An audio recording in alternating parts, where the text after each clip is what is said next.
This episode of The Young Turks is brought to you by Thrillist. Good news, bad news for President Obama.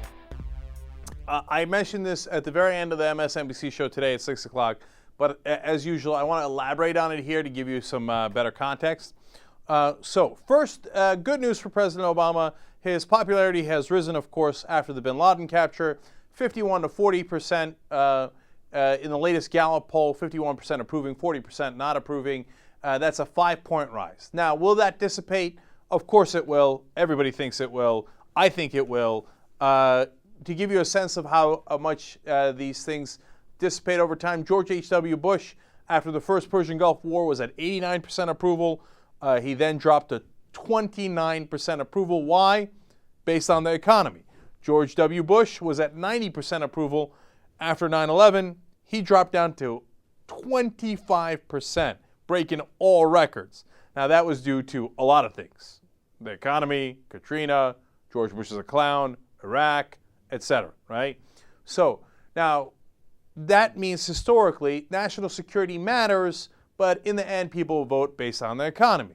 Now, I think that the pundits are overstating that in this case, because I think that President Obama will get a bigger bump from this overall. I don't mean in the polls 2 weeks from now, 2 months from now. I mean, when people go in to vote, will they think that this guy can handle national security? After this, absolutely. And during the election, when they run attack ads on Obama and they say he can't handle national security, everybody's going to go, wait a minute, that's the guy who got Bin Laden. And so it eliminates a whole line of attack for the Republicans, if you ask me. So I think it does do them a world of good that might not even be able to be quantified in the numbers, but I think does matter in the election. Okay, that's the good news. The bad news on the economy, the numbers are fairly disastrous. NBC News poll, 37% approve of how President Obama is doing, 58% disapprove of how he is handling the economy. I got to tell you, man, bloop, bloop, bloop, bloop. That is bad numbers. So how do we get there? Well, obviously we got 9% unemployment. You know, people were celebrating the last month's numbers came out because a good amount of jobs, over 200,000 jobs were added by the private sector. Okay, that is good news. But overall, it doesn't really even keep up with the pace of growth. That's why the unemployment actually rose, among other reasons. The whole thing's complicated, but the bottom line is we're not making that much great progress. And even the progress that we are making is incredibly slow. To give you a sense of how many people are out of jobs, look, we've got 14 million people that are officially unemployed. That's a huge number. Then you got 25 million people who are either unemployed or underemployed, also a disastrously large number, okay? Then you've got among 24-year-olds and younger, the jobless rate is 17.6%.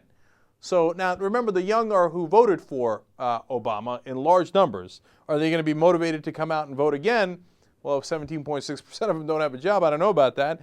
Now, I know, of course, for the young, a lot of them are in school, et cetera, but we're talking about the people that are in the workforce, right? And then for African Americans, again, another big voting bloc for President Obama in 2008, 16.1% unemployed.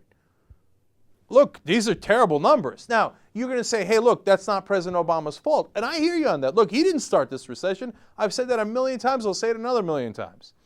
But how did he go about trying to solve it? That's where I think he made a critical error. He listened to Tim Geithner and Larry Summers and Rahm Emanuel and all of those establishment guys in D.C. who said, give huge breaks to the banks, to the corporations, et cetera, and it'll trickle down. Oh, a monumental error. And guess what's happened? Corporate CEO pay is way up. In fact, there were some new numbers out on it. Here, let me tell you. They are averaging over $9 million in 2010, according to Standard & Poor's 500, and it's 24% higher than it was last year. So corporate CEOs are having a blast, okay?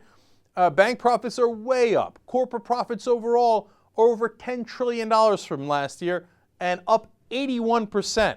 So they're in great shape, right? Now, has it come down to us? I just showed you the unemployment numbers. It hasn't resulted in people actually getting hired.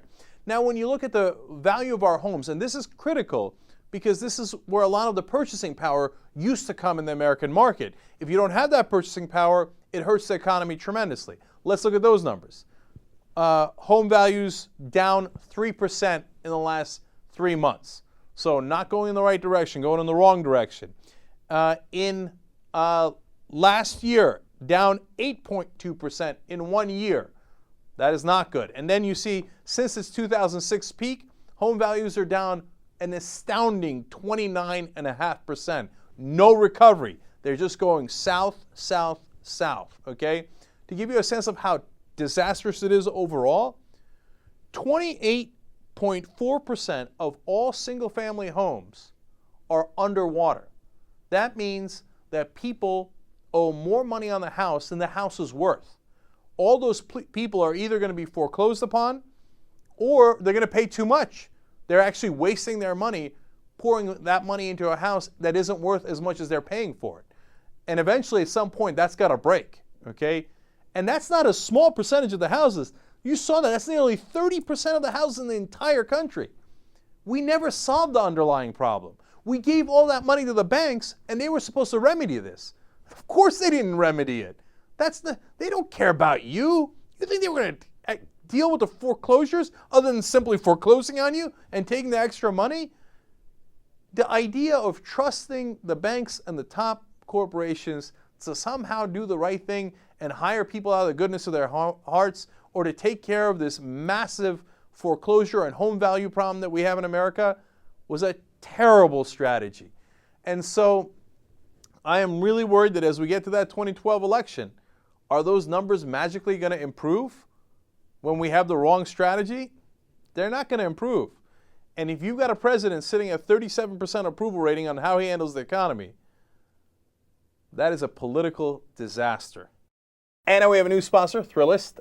They're very cool because they hook you up with really interesting things going on in your town or any town you might be in that you don't know about. Right. They also let you know where the best restaurants, bars, venues are. Thrillist.com/TYT.